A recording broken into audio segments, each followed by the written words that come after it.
Magandang araw mga kaibigan. Bigyan natin ngayon ng reaction itong post ng bilyonaryo.com. Ito, Philippines lost 3 years. Balisakan says high income dream now harder to reach. Si Secretary Balisakan ng DepEd, yung dating NEDA. So, DepEd Secretary Arsenio Balisacan admits the Philippines lost 3 years of growth momentum, making the country's goal of achieving high income status more difficult. Ito yung discouragement ni Arsenio Balisacan. Sabi niya, I'm not happy with 6%. Ito yung economic growth. We need to grow faster, he said, adding that ambition natin 2040 may no longer be feasible. So itong 2040 na ambition, ito yung target na ang Pilipinas maging high income nation by 2040.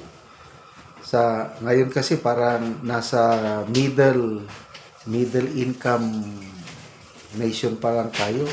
Middle, tapos upper, tapos ito ang pinakataas ata itong high income. So wala daw. We've lost 3 years, sabi ng NEDA or DepEd Secretary. So what does it mean? Ibig sabihin, ito, hindi maligaya ang ating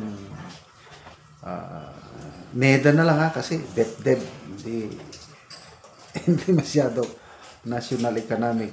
Sila, itong secretary na ito yung nagpo-foresight yung saan tayo patutungo in terms of economic development. Wala, mahina yung comment ng World Bank sa report ng World Bank, talagang ang Pilipinas hindi niya namimit yung target niya kasi ang economic growth target natin dapat makaabot ng 6.2 ata o 6.4. Last year parang 5.6 lang. So, sabi ng World Bank, ang Pilipinas, hindi tayo mahina yung ating economic growth kasi nga hindi na-achieve yung economic target. For the first 3 years ng administration ito, parang palaging mas mababa.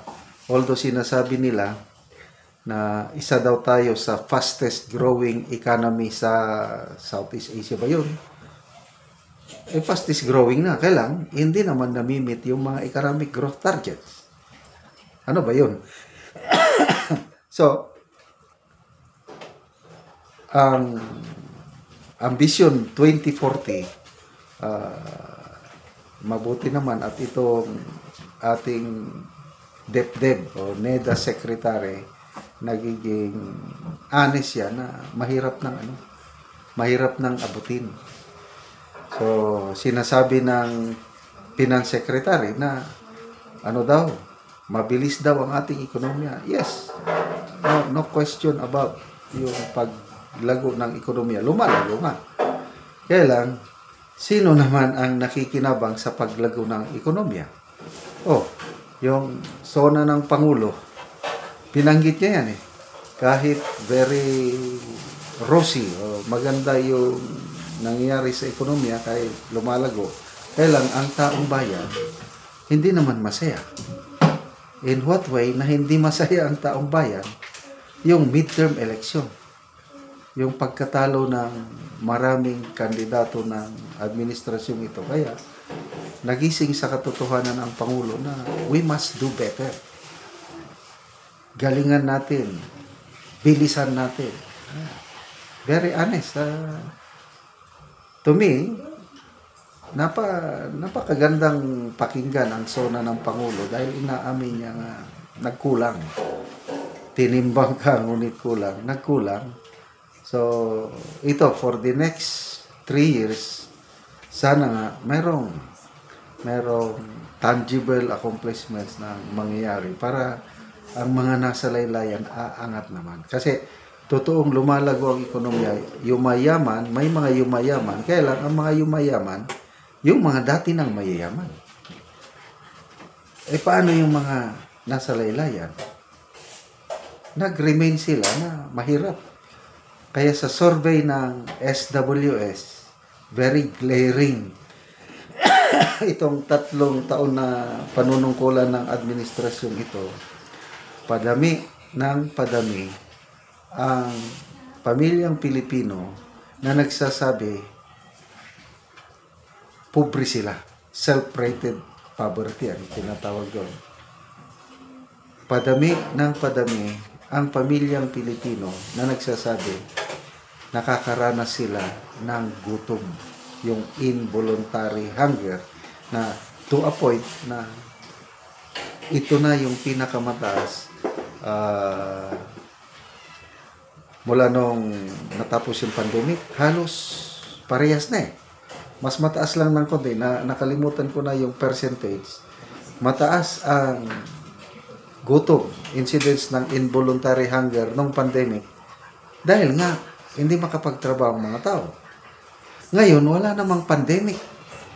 Kailang napakataas pa rin ang rating ng mga pamilyang Pilipino na nagsasabi nakaranas sila ng involuntary hunger.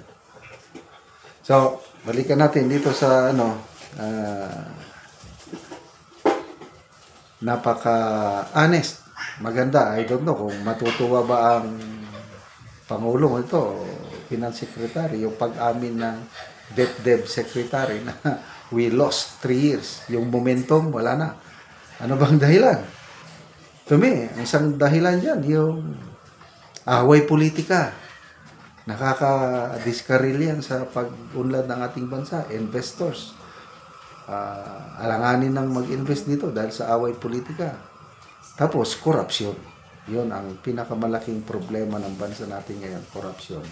Kaya sa sona ng Pangulo, sinabi niya ng mahiya naman kayo. Oh, pumalakpak ang karamihan na yung pala, sabi ni Mayor Magalong and Senator Lacson, mga manhid, mga ipokritong nakakaya. Okay. So, salamat mga kaibigan sa inyong pagsubaybay sa ating channel. Nakakatulong kayo ng malaki sa tribong Talandig ng Bukidnon dahil ang income natin sa channel na ito, pantulong natin sa tribo. Namimigay tayo ngayon ng mga libreng yero at pako para makapagpatuloy tayo naman itong tribong ito ng mas maayos na tirahan. Panoorin nyo ang video na ito. Ni si Ante ang usa ka balo nga natagaan og yero. So atop na ni siya karon. Gitabangan lang ni siya.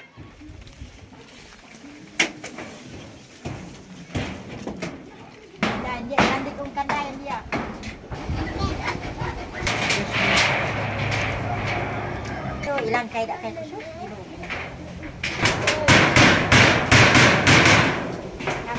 Tiyo ay na madagay sa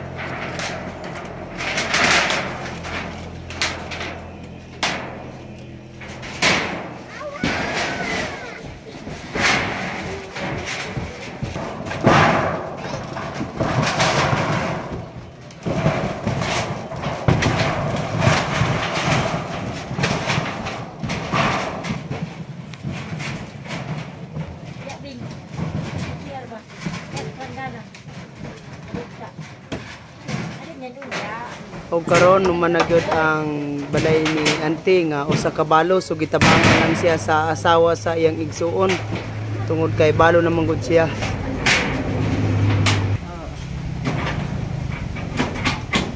Salamat sa Ginoo na nagtabang sa sin. Ay nagkasok na gyud ko sa kabalo.